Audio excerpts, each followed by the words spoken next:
नमस्कार साथियों, मैं भवानी सिंह जी राजपुरोहित सर का ऑफलाइन स्टूडेंट सोहन पटेल।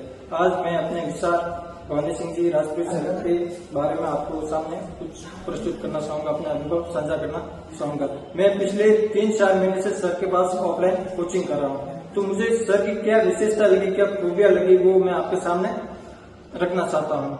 मेरी इतिहास विषय के प्रति रुचि तो थी, लेकिन मेरे सामने सबसे बड़ी समस्या ये थी कि इतिहास विषय इतना विस्तृत है, उसमें क्या पढ़ना है और क्या छोड़ना है, और इसमें इतनी तो डेटे हैं और इतने सन हैं, उनको कैसे याद करें। मैंने सर से संपर्क किया, सर के पास बैठा। सर इतने बोले, आप क्लास में आओ, 7 दिन बैठो, आपको कुछ नहीं करना है, क्लास में आकर 7 दिन बैठना है, न लोड देना है कि मुझे समझ में आ रहा है नहीं आ रहा है, ज्यादा कोई लोड नहीं देना है। मैंने कहा जी सर आता हूँ, और मात्र 10 से 15 दिनों में मुझे ऐसा लगा कि इतिहास विषय जितना सरल विषय तो कोई है ही नहीं मेरे लिए। इतिहास विषय के प्रति भवानी सिंह सर ने इतनी बढ़िया रुचि पैदा कर दी मेरी कि आज इतना लगाव हो गया, चाहकर भी मैं इससे अलग नहीं हो पाता। और सर की सबसे बड़ी मैंने विशेषता ये देखी कि जैसे कि अभी प्राचीन काल चल रहा है, सर प्राचीन काल पढ़ा रहे, तो सर प्राचीन काल पढ़ाते पढ़ाते मध्यकाल में चले जाते हैं, मध्यकाल की घटना बताते हैं, आधुनिक में चले जाते हैं और वर्ल्ड हिस्ट्री में चले जाते हैं। और जब तक हम वर्ल्ड हिस्ट्री तक पहुंचते हैं तो वो घटनाएं हमें सर 5 से 7 बार बता देते हैं, तो हमें वो घटनाएं नई नहीं लगती। हमको ऐसा लगता है कि हमने ये घटना पढ़ी है, सुनी है। और सर की क्लास में एक टेस्ट सीरीज चलती है।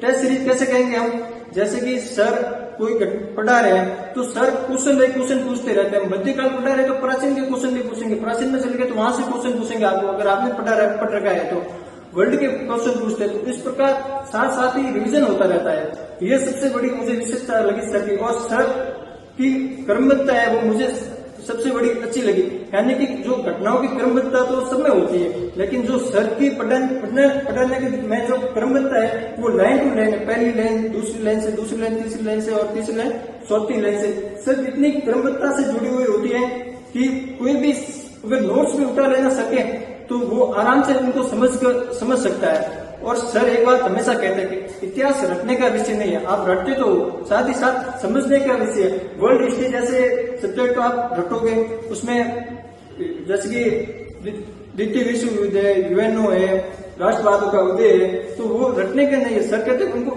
पहले समझने का प्रयास करो। और सर की क्लास में जब जो लाइन लिखवाते हैं तो सर ये बताते हैं कि क्या पढ़ना है और क्या छोड़ना है। ये मुझे सबसे बड़ी विशेषता लगी, क्योंकि नए स्टूडेंट के लिए इतना याद कर पाना पॉसिबल नहीं होता। तो सर बताते रहते हैं कि ये आएगा, ये आया हुआ है, ये ओल्ड क्वेश्चन है, ये इम्पोर्टेंट है।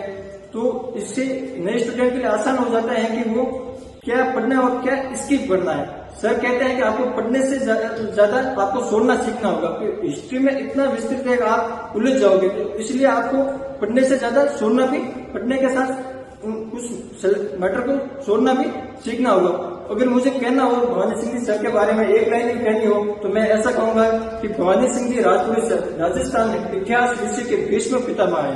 धन्यवाद।